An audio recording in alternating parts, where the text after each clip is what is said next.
lecture is on the topic Gauss law.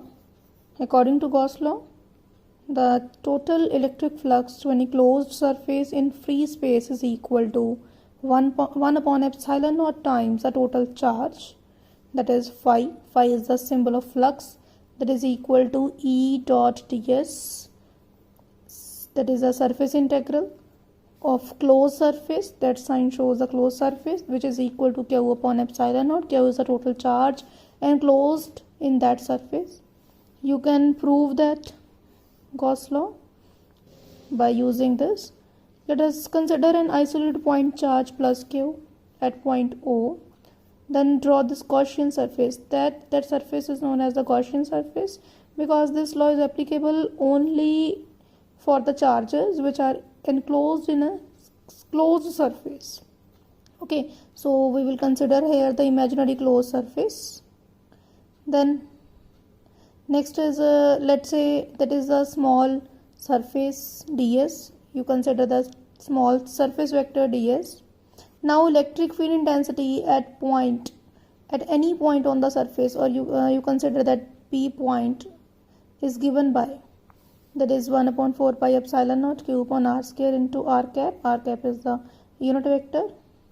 Next is electric flux through the small area element is given by d phi is equal to E dot ds by using this formula. Okay, then you will put the value of E here, and ds vector is given by ds into magnitude into direction n cap as shown in figure. You will put there.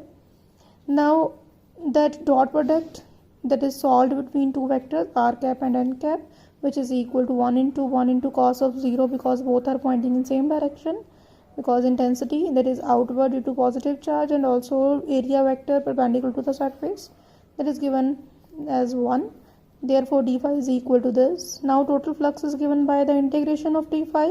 You will integrate that equation E dot ds, put the value of E and ds. Okay, then you will get this, or you can put the value of d phi from here. You will get this. Now the total surface is given by 4 pi r square because that is a spherical surface having surface area 4 pi r square. You will put the value here. Now by cancelling the common terms, you will get phi is equal to Q upon epsilon naught, or you can say phi is equal to E dot ds is equal to Q upon epsilon naught. And there are some special cases also.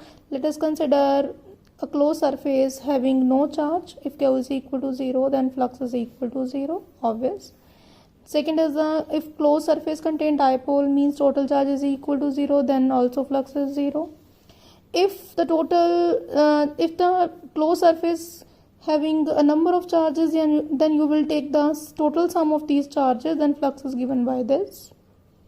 Fourth point is flux through any closed surface is directly proportional to amount of charge. If you change the size of closed surface, then flux will not change because that only depend upon the charge.